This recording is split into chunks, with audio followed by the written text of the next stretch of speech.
So what are some things that you need to know about the periodic table? There's so much information that you can get from it. The first thing is that you need to know where the metals are on the periodic chart. So the metals start on the left-hand side and they go all the way over. These little sections are a little funny. And then it goes up until you reach that line. Notice hydrogen isn't in there. Hydrogen's its own little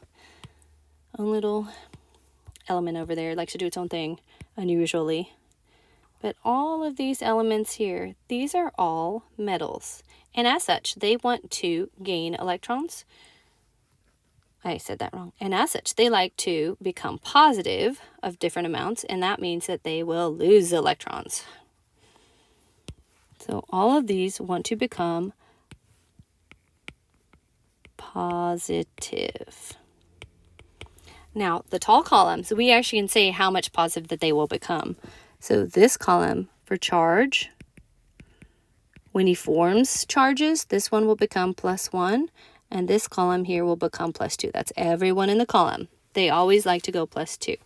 And I can jump over here and I can say that these and down like to become +3. And you might be able to guess over here, these are going to be the +4s.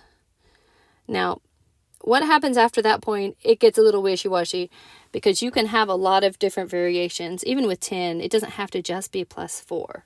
Aluminum is +3. And these ones, they like to do +3, but they can do more. Now let's look at our nonmetals. So we're going to go ahead and we're going to color in our nonmetals with a lighter color.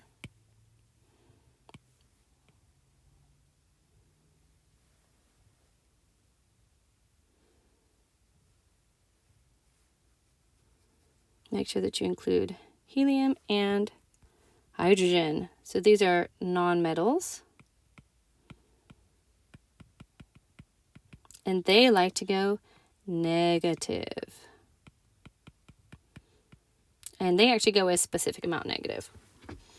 So this column for these two guys, they will become -4. These will become -5, -6. I said that wrong.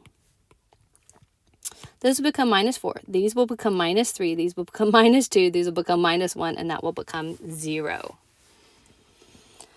All right. So what else do you need to know about the periodic chart? You need to know the names of the different columns.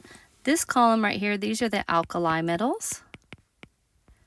These are the alkaline earth metals.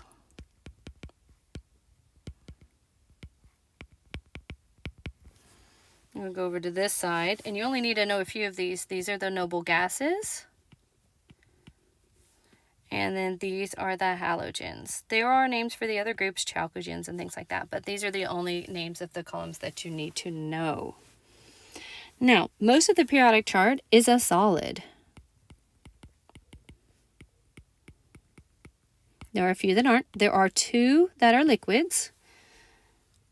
You might be able to guess. Mercury thermometer, so that one is a liquid. And bromine is a liquid. And then the few elements that are gases. You know most of these yourself also. Hydrogen is a gas. Nitrogen, oxygen, fluorine, all the noble gases are gas of radon included. These are all gases. And chlorine is a gas. And those are our only gases on the chart. Everything else is a solid. And this will often surprise people because they expect iodine to be a liquid because they've worked in the medical industry and they see this brown liquid that's used in surgeries and stuff to help people have their clean skin and stuff. So what that brown liquid is, it's actually iodine that's been dissolved in an organic liquid, and it has that color because that pure iodine is actually a little purple crystal that's really, really pretty. It kind of has a little bit of a chlorine smell to it also. The other things that you need to know off of the periodic chart, maybe not need to know, but you might be wondering, why do some of them have these little brackets? Anything with a bracket is radioactive. And some of them only exist for milliseconds of time, especially when we're talking about these guys. We don't say a lot about their properties because they are all man-made and they only exist for a very, very short period of time. Notice all of these ones, you know, and they only have the one isotope for it. Uranium's radioactive. These guys are radioactive also. The only element that's radioactive that's in the normal part of the periodic chart is right there, and that's technetium. That's just for interesting sake. It's used in medical fields for medical uses. Then you need to make sure that you know that that is the atomic number and the number of protons. And that is the atomic mass. It's the weighted average. And let's see if we have covered. Oh, you also need to know the difference between the rows and the columns. So the columns, these are families or groups. And these are called periods. When you go across, they're called periods.